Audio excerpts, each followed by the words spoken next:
Hello everybody and welcome to another episode of Box Office Talk. This is the show where I break down what happened at the box office, see if my predictions for the top 5 are correct, and then make predictions for next week's top 5. So let's get right on into it. Last week I predicted that number 1 would be Ant-Man and the Wasp, number 2 would be The First Purge, number 3 would be Jurassic World Fallen Kingdom, number 4 would be Incredibles 2, and number 5 would be Sicario Day of the Soldado. And I got 3 out of 5 of my predictions right for this weekend, but what's really surprising though is that certain things kind of flip-flopped and one movie kind of underperformed, and it was a very interesting top 5, so let's go over the overall top 10. Number 1 was, of course, Ant-Man and the Wasp, and a lot of people are probably wondering, the first movie made around $50 million at the box office on its opening weekend, so how's this one going to do? And it definitely made more on its opening weekend for this one, but it's not a heavy hitter at all. It only made $76 million for its opening weekend, and I'm honestly not that shocked because Ant-Man, even though a lot of people do like the Ant-Man movies and they like his role in Captain America Civil War, it just is one of those kind of characters that not too many people are going to flock to the theater to see, especially after the huge events of Infinity War. More people are probably concerned about what's going to happen next, and they don't really care about what Ant-Man was doing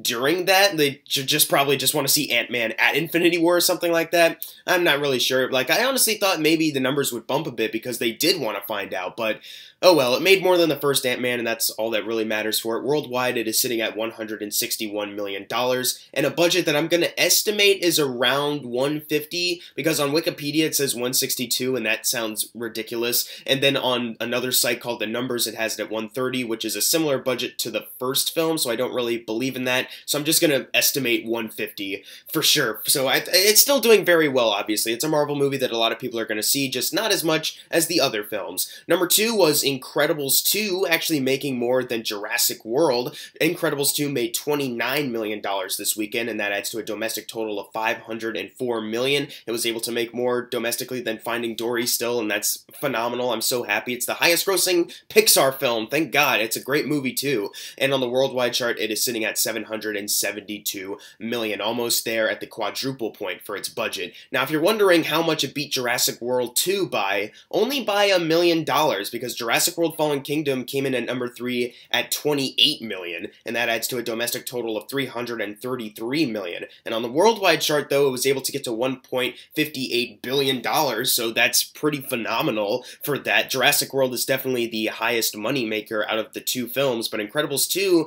has the better staying power, as it turns out, just by $1 million. That's a huge surprise to me, because you'd think that Jurassic World, because it came out 1 week after, would probably stay around more, but Incredibles 2, more people were invested by that more than Jurassic World, so that's pretty awesome. Number 4 was The First Purge. It didn't get to number 2 like I predicted, but well, whatever. I don't really care. The movie sucks, so it's fine. It only made $17 million this weekend, but since it opened up on a Wednesday, that adds to a domestic total of $31 million. And this is definitely the lowest opening weekend out of any Purge film to date. Like, the first one had like 34, 2 had like 29, and the third one made like 31 or something like that. They all open around 30 million, and this one is opening on a weekend at around 17 million. Now, of course, this movie has been out since Wednesday, so maybe if this had just a Friday release, the number would be 31 million for an opening weekend, but I'm just not really sure. Worldwide, however, it is sitting at 41 million, and they've already tripled its $13 million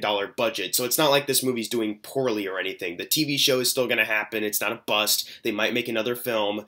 Way to go, Blumhouse. Number 5 is Sicario Day of the Soldado, making $7 million, adding to a domestic total of $35 million, which is exactly its production budget. Now it just needs to get to $70 million in order to be considered a success. And since the worldwide it is sitting at 43 right now, it only needs about 27 million more. I think we have a strong chance of it getting there. Like, domestically, it still has a couple more weeks in it, and then worldwide, I think it will have a chance to get to 70 million. It would be such a shame if this movie didn't get there, and then they already set up the sequel, and then it's just not going to happen. So please, I hope this movie makes that money, because it needs it. I want to see part 3 already. Number 6 is Uncle Drew, making $6 million, adding to a domestic total of $29 million. It needs about $5 million more to double its $17 million budget, but since it made $6 million this weekend, I'm pretty sure that's totally fine, like whatever, no one's really concerned about that. I'm more concerned about Sicario. Number 7 is Ocean's 8, which no one needs to be concerned about because it's already made its money, making $5 million,